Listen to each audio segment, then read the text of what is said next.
Proses eksekusi lahan untuk waduk seluas 2.000 meter persegi di Kelurahan Cawang, Kecamatan Kramat Jati, Jakarta Timur, Selasa pagi diwarnai perlawanan warga. Warga yang mengadang alat berat bahkan terlibat saling dorong dengan polisi, tetapi alat berat akhirnya dapat masuk ke lokasi. Sementara 2 orang yang dianggap sebagai provokator ditahan polisi. Warga menolak eksekusi lahan dengan alasan lahan yang diklaim milik 9 warga belum dibebaskan. Dan harganya sampai 258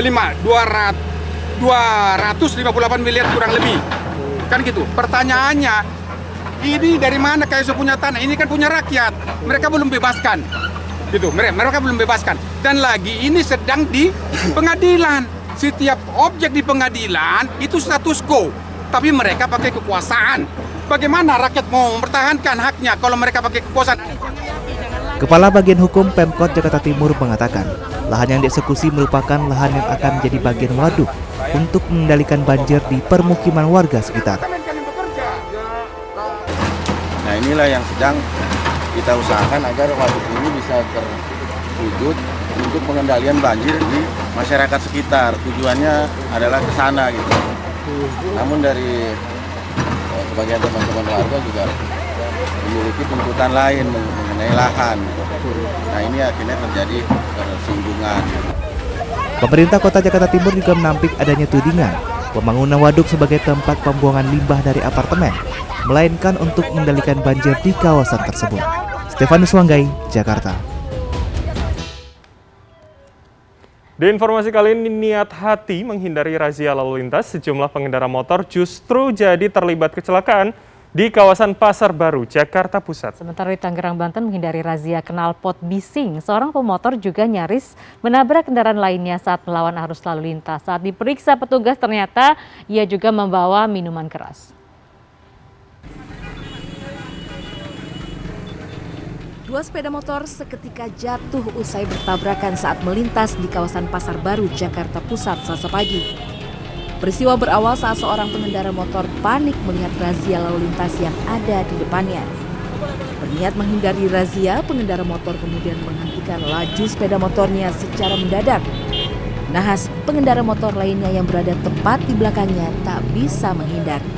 Seorang pengendara sepeda motor lainnya juga ikutan panik, menabrak mobil yang berhenti di depan lampu lalu lintas. Bapak yang di depan itu takut mungkin ada polisi itu. Jadi dia nabrak, kita nggak bisa ngindar kan? Mau kemana? Kita nggak bisa, mau ke kiri nggak bisa.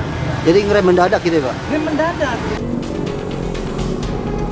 Di Jalan Tiga Raksa, Kabupaten Tangerang, Banten, Selasa malam sejumlah pengendara motor memutar arah untuk menghindari pemeriksaan polisi.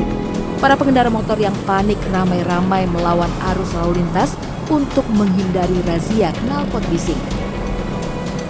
Beberapa pengendara bahkan nekat naik ke atas trotoar jalan agar lolos dari pemeriksaan polisi. Dua pemuda yang berboncengan bahkan nyaris menabrak kendaraan lain dari arah berlawanan saat akan dihentikan polisi. Meski berupaya kabur, aksi kedua pemuda gagal karena sepeda motornya terhalang truk box yang akan melintas dari arah berlawanan. Kedua pemuda yang tidak menggunakan helm ini ternyata membawa minuman keras di dalam botol air mineral. Untuk sasaran kendaraan tadi sudah saya sampaikan bahwa prioritas adalah kendaraan-kendaraan roda 2 yang menggunakan knalpot bising ya, untuk mengantisipasi yang tadi saya sampaikan bahwa menjelang bulan suci Ramadan tentunya hal-hal ini bisa menimbulkan kerawanan atau konflik sosial.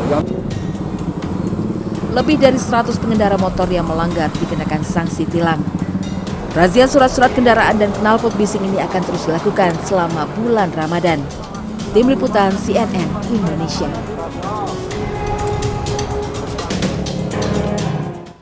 Yang satu ini perhatian dan juga peringatan buat yang suka ngebut-ngebut di jalan tol. Ingat ya, mulai 1 April 2022 ada tilang elektronik di jalan tol terkait dengan pembatasan kecepatan dan overloading. Iya, dan dengan aturan di 1 April ini pengguna jalan tol dilarang memacu kendaraan di atas 100 km per jam.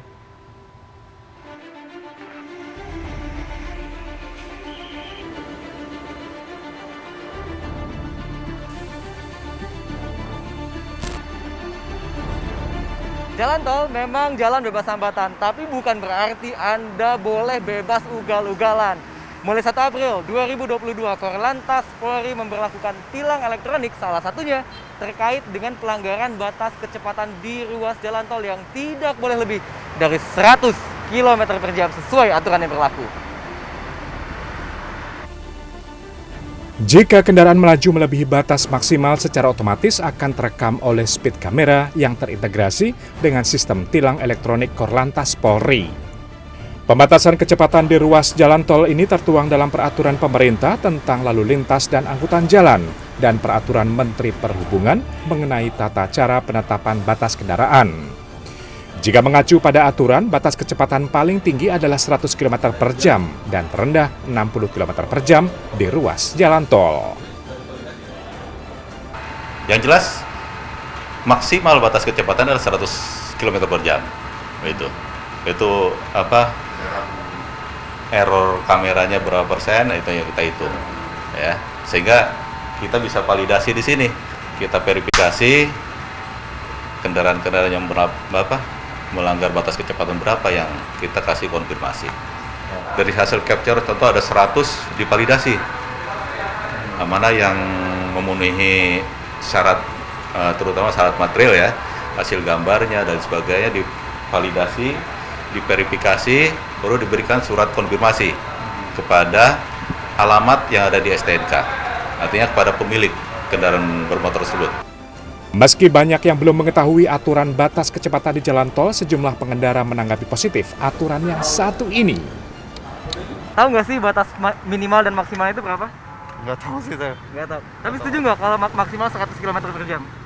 Setuju sih. Oke. Saya sih setuju aja karena untuk faktor keselamatan sih. Saya setuju aja. Oke. Sejumlah kamera ETLE dipasang di daerah yang rawan terjadi kecelakaan di jalan tol Trans Jawa hingga Jakarta. Selain speed kamera, ETLE di ruas jalan bebas hambatan menyasar truk over dimension overloading dengan menggunakan sensor weight in motion. Pemberlakuan tilang elektronik untuk pelanggaran terkait dengan batas kecepatan dan juga kendaraan yang overdimensi serta overmuatan ini sejatinya adalah upaya untuk menurunkan angka kecelakaan di ruas jalan tol.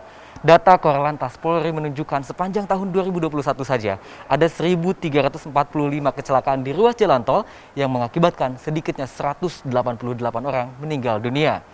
Dari jumlah itu, 80% kecelakaan diakibatkan oleh pelanggaran batas kecepatan. Mahardika Utama, Evan Askam, Jakarta.